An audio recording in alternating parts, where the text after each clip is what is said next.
एक बार एक बड़ा ही पैसे वाला सौदागर खाली रेगिस्तान के लंबे सफर पर निकला हुआ था।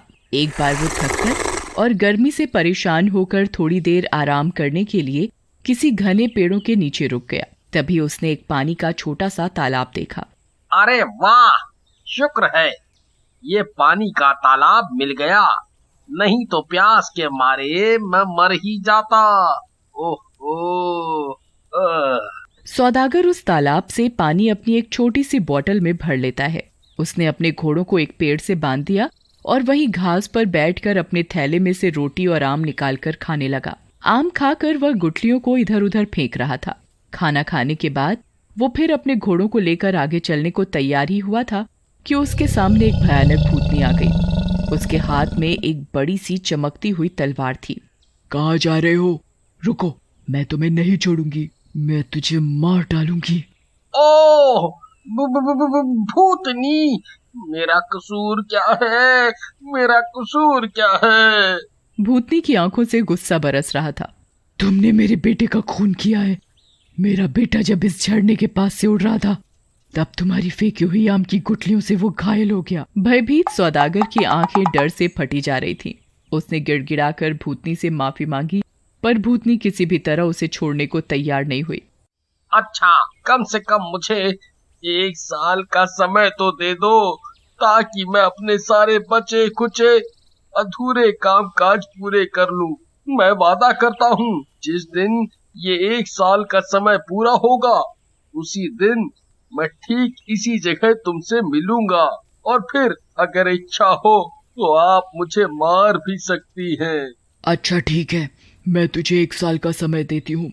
जा, अपना अधूरा काम पूरा करके आ, लेकिन याद रखियो, मुझसे भागने की कोशिश मत करना। अगर तू अपने वादे पर यहाँ नहीं आया तो तू जहाँ भी होगा मैं तुझे ढूंढ निकालूंगी। इतना कहकर भूतनी गायब हो गई और सौदागर जल्दी से अपने घोड़े पर सवार होकर आगे बढ़ा। सफर पूरा करके जब वो घर पहुंचा तो उसके डरे हुए चेहरे और थके थके शरीर को देखकर उसकी बीवी और बच्चों को हैरानी हुई। सौदागर ने जब उन्हें भूतनी वाली बात बताई तो उन्हें बहुत बुरा लगा। सौदागर जानता था कि भूतनी से बचने का अब कोई रास्ता नहीं है, इसलिए वो अपने काम निपटाने में लग गया। और जिस दिन 1 साल का समय खत्म होने को आया, वो बहुत दुखी मन से अपनी बीवी और बच्चों से विदा हुआ। सुनो, अब मैं चलता हूँ, 1 साल का समय पूरा हो चुका है। सभी बहुत दुखी होते हैं। सब उसे रोकना चाह रहे होते हैं पर रोक नहीं पाते। जब वो रेगिस्तान में उस पानी के तालाब के पास पहुंचा, उसी वक्त वहां एक बूढ़ा आदमी पहुंचा, जिसके पीछे पीछे एक कबूतरी चल रही थी। तुम यहाँ क्या कर रहे हो? सौदागर ने उसे सारी बात बताई। वो दोनों बात कर ही रहे थे कि एक और बूढ़ा 2 लोमड़ियों के साथ वहां आया और उसको भी सौदागर ने अपनी कहानी सुनाई। दोनों बूढ़े सौदागर का मन अपनी बातों से बहला ही रहे थे कि अचानक वहां हवा से धुएं का एक भवंडर बना और उसमें से वो भयानक भूतनी निकल कर आई। उसने आते ही सौदागर से कहा, अब मैं आ गई हूँ, अब मैं तुझे नहीं छोड़ूंगी। तू अब मेरे हाथों से नहीं बचेगा। अब 1 साल का समय पूरा हो चुका है। अब मैं तुझे मार दूंगी क्योंकि तूने मेरे बेटे को चोट पहुंचाई है। भूतनी की बात सुनते ही कबूतरी वाला बूढ़ा भूतनी के पास गया। आप इस आदमी को मत मारो, पहले मुझे अपनी एक कहानी सुनाने दीजिए, और अगर आपको पसंद आए तो आप इस आदमी को माफ कर देना। भूतनी को कहानी सुनने का बड़ा शौक था, इसलिए उसने कहानी सुनने के लिए हाँ कर दी। बूढ़े ने अपनी कहानी कहनी शुरू कर दी। हे भूतनी, ये कबूतरी जो आप देख रही हो, वास्तव में ये मेरी पत्नी है। मैंने जब इससे शादी की थी तब ये बड़ी खूबसूरत थी, और हम दोनों ने खुशी खुशी एक दूसरे के साथ कई साल बिता लिए, पर इससे मेरी कोई संतान नहीं हुई। इसलिए मैंने दूसरी शादी कर ली, जिससे मेरा एक लड़का पैदा हुआ। मगर तभी से मेरी पहली पत्नी को मेरी दूसरी पत्नी और मेरे बेटे से जलन होना शुरू हो गई। बहुत साल बीत गए, मेरा बेटा भी बड़ा हो गया और मेरी पहली बीवी ने उन दोनों को मारने का फैसला कर लिया। मगर वो चाहती थी कि इसका पता किसी को ना चल पाए। एक दिन मुझे एक लंबे सफर के लिए निकलना पड़ा और मैं 1 साल तक घर से बाहर रहा। मेरे जाने के बाद मेरी पहली बीवी ने सबसे पहले जादू टोना सीखना शुरू किया और उसने जादू से मेरे बेटे और मेरी दूसरी बीवी को बकरा बना दिया। फिर उन दोनों को मेरे यहाँ काम करने वाले किसानों के मुखिया को बेच दिया। जब मैं सफर से घर आया तो मेरी पहली बीवी ने बताया कि मेरी दूसरी बीवी मर चुकी है और मेरे बेटे का महीनों से कोई अता पता नहीं है। कुछ ही हफ्ते बाद एक बड़ा त्योहार मनाया जा रहा था और इस मौके पर बलि देने के लिए मैं 2 बकरे लाया जो कि मेरा बेटा और मेरी दूसरी बीवी थी। और जब उनको बलि के लिए तैयार किया तो वो बड़े जोरों से चीखने लगे। मुझे देखकर बड़ा आश्चर्य हुआ कि उनकी आंखों से लगातार आंसू बह रहे थे। मुझे उस बेचारी पर जाने क्यों बड़ी दया आ गई और मैंने उनकी बलि नहीं दी। पर मेरी पत्नी गुस्से में आकर मुझे भला बुरा कहने लगी। मैंने उसे खुश करने के लिए फिर छुरा उठाया और उन्हें मारने ही जा रहा था कि एक लड़की मेरे पास आई और उसने बताया कि मेरी बीवी ने उससे जादू सीखकर मेरी दूसरी बीवी और बेटे को बकरा बना दिया। मैंने उस लड़की से बोला कि उनको वापस इंसान बना दे, पर उसने बोला कि वो उन्हें ठीक तो कर देगी पर बदले में मेरे बेटे से शादी करेगी। उस लड़की ने दोनों को इंसान बना दिया और मेरे बेटे से शादी कर ली।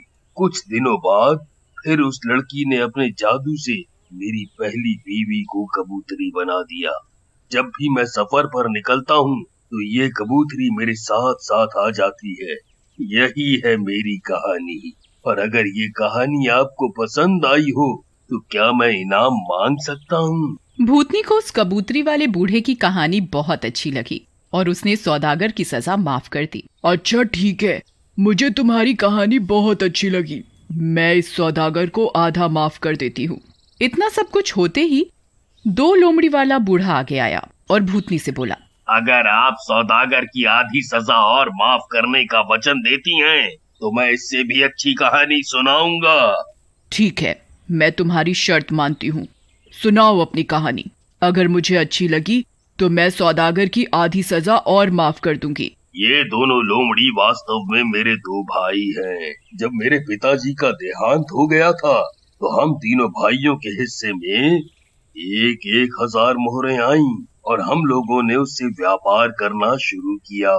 कुछ दिनों के बाद मेरे सबसे बड़े भाई ने व्यापार का अपना हिस्सा बेच दिया और उससे जो पैसा मिला उसे लेकर वो और दौलत कमाने सफर पर निकल पड़ा। मगर 1 साल के बाद ही वो बिल्कुल संपत्तिहीन होकर घर लौटा। मैंने तब तक काफी पैसा कमा लिया था। मैंने उसे फिर दोबारा शुरुआत करने के लिए कुछ पैसे दिए और वो फिर बहुत खुश हो गया। मेरे दूसरे भाई के साथ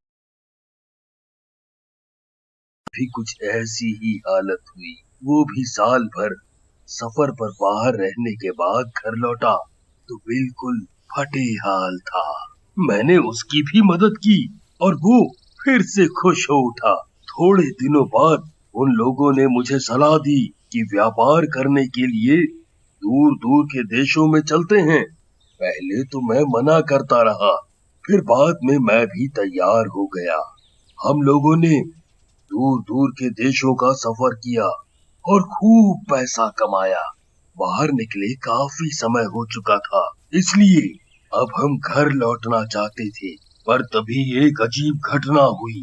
एक दिन मैं नदी के किनारे घूम रहा था कि फटे पुराने कपड़ों में एक बड़ी सुंदर लड़की मेरे पास आई और उसने मुझसे शादी करने की इजाजत मांगी। मैंने बहुत सोचा, पर वो इतनी खूबसूरत और नेक लगी कि मैंने उससे शादी कर ली। पर मेरे दोनों भाई मेरी दौलत और मेरे अच्छे नसीब से बड़ा जलते थे। एक रात जब मैं और मेरी पत्नी गहरी नींद में सोए थे, मेरे भाइयों ने मुझे और मेरी बीवी को उठाकर नदी में फेंक दिया। इस तरह वो दोनों मेरी सारी संपत्ति हड़पना चाहते थे। पर मेरी अच्छी किस्मत देखिए कि मेरी बीवी परी निकली, उसने मुझे बचा लिया। मगर वो मेरे भाइयों से इतना नाराज हुई कि उन्हें जान से मार देना चाहती थी। मैंने बड़ी मिन्नतें की कि वो उन्हें जान से न मारे और वो राजी हो गई, मगर उसने अपने जादू से मेरे दोनों भाइयों को लोमड़ी बना दिया और मुझसे कहा कि ये 10 साल तक इसी तरह लोमड़ी बने रहेंगे। जिस दिन 10 साल पूरे होंगे उस दिन मैं उन्हें फिर से इंसान बना दूंगी। और वो अपने मिलने का पता बताकर गायब हो गई। आज अब 10 साल पूरे हो रहे हैं। मैं अपने भाइयों को फिर से इंसानी रूप में लाना चाहता हूँ, इसलिए उस परी को ढूंढता फिर रहा हूँ। हे भूतनी, यही है मेरी कहानी, और अगर आपको ये पसंद आई हो तो मैं निवेदन करता हूँ कि सौदागर की आधी सजा और माफ कर दो। अरे वाह, मुझे तुम्हारा भी किस्सा बहुत पसंद आया। लो, मैंने तुम्हारे कहने पर इस सौदागर की बाकी बची सजा और माफ कर दी। फिर एक धुएं का बवंडर उड़ा और उसमें वो भूतनी गायब हो गई। खुश होकर सौदागर ने दोनों बूढ़ों को सीने से लगा लिया और उनका बहुत शुक्रिया किया। अपनी जिंदगी के बाकी दिन उसने बीवी और बच्चों के साथ बड़े सुख चैन से गुजारे।